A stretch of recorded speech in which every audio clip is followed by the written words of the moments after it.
안녕하세요. 정성산 TV입니다. 오늘 전해드릴 소식은 윤 대통령 퇴진 북한 지령문 나더라도 세상은 왜 조용? 서민, 신이시여 대한민국 지켜주소서 라는 소식입니다. 1982년부터 독일에서 사회학 교수로 재직하던 송두율은 북한을 북한 입장에서 이해해야 한다고 주장했다. 이른바 내재적 접근법. 북한이란 나라를 자유민주주의의 잣대로 분석해 나쁜 나라 딱지를 붙이는 게 너무 가혹하다는 것이다. 하지만 이는 동독을 사회주의 체제의 틀 안에서 봐야 한다는 서독 사회학자 페터 루츠의 주장을 그대로 베낀 것이었다. 더 큰 문제는 이 주장대로라면 그 어떤 범죄자도 욕할 수 없다는 것. 조두순도 조두순의 잣대로 본다면 괜찮은 사람일 수 있자는가. 하지만 이 땅의 좌파들은 송 교수의 말에 열광했다. 이제 북한을 비난하는 목소리에 반박할 이론이 생긴 것이니 말이다. 북한은 사회주의 국가라는데 왜 김정은 혼자만 잘 먹고 잘 살아요? 살 너무 쪘더만. 너 송두율이라고 알아? 독일 민스턴대 교수인데 그 교수가 우리 입장에서 북한 비판하는 건 위험하대.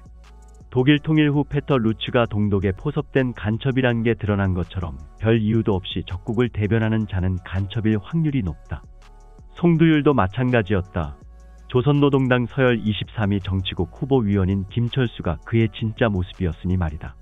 그런 그에게 위기가 닥친 건 1997년 있었던 황장엽이 우리나라로 망명한 사건이었다. 북한 최고인민회의 상임위원회 위원장이라고 우리나라로 따지면 국회의장에 해당되는 고위 인사인 황장엽이라면 그의 정체를 알 수도 있지 않을까. 불안해진 송두율은 독일의 북한 공작원을 찾아간다. 혹시 황장엽이 내가 간첩인 거 알까? 잠깐만 기다려. 북한에다 물어볼게. 아마 모를걸.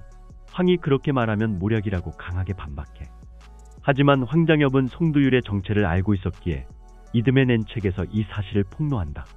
잠시 당황했던 송두율은 북의 지령대로 황장엽을 명예훼손으로 고소하는데 법원은 증거가 없다는 이유로 송두율의 손을 들어준다.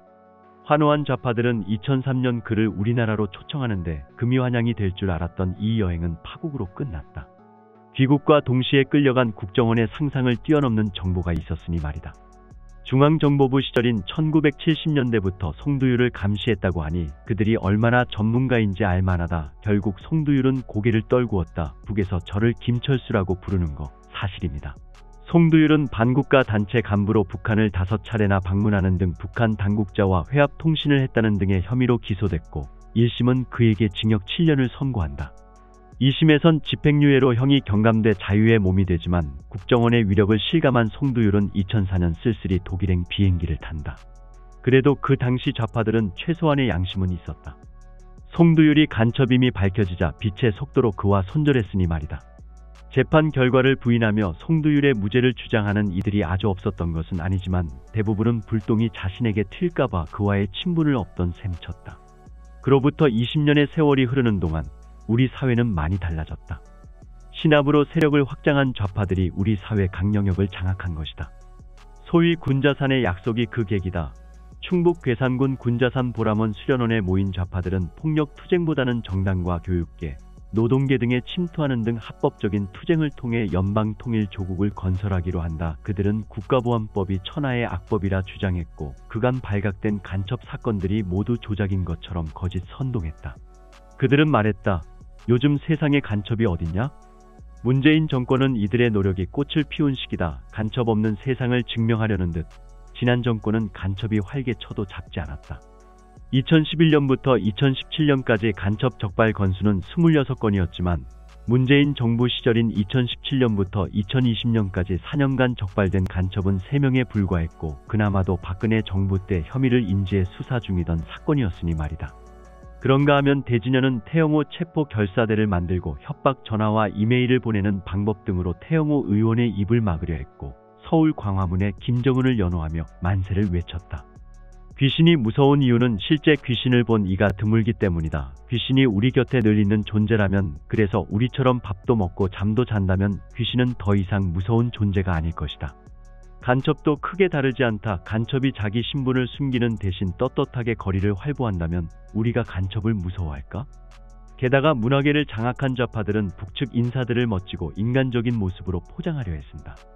영화 공조의 유해진과 현빈, 강철비의 곽도원과 정우성, 의영제의 송강호와 강동원 등등 둘 중 상대적으로 잘생긴 이가 북한 사람 역할을 맡지 않았는가?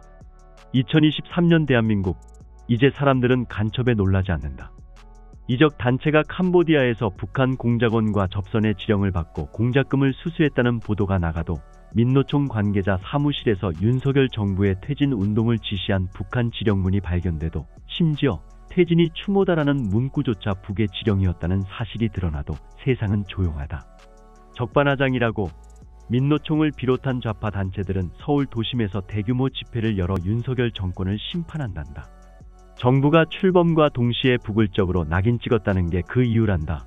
민노총이 한미연합훈련 중단과 국정원 해체를 요구하고 정의구현사재단은 대놓고 윤 대통령 퇴진을 외치지만 사람들은 아무 일 없다는 듯 일상을 영위한다. 더 큰 문제는 내년부터다. 2020년 민주당이 국정원법을 고쳐 대공수사권을 국정원에서 경찰로 이관하도록 했는데 3년의 유예기간이 올해로 끝나기 때문이다. 사정이 이러하니 평소 믿지도 않던 신을 소환하게 된다. 신이여 대한민국을 지켜주소서. 윤석열 정권이든 이후 우파 정권에서 욕먹을 각오를 하고 간첩을 잡아들어야 한다. 요즘은 지지율이 조금만 떨어져도 한번 정책을 뒤집는다. 프랑스처럼 뚝심 있게 간첩을 때려잡아야 한다. 멸공.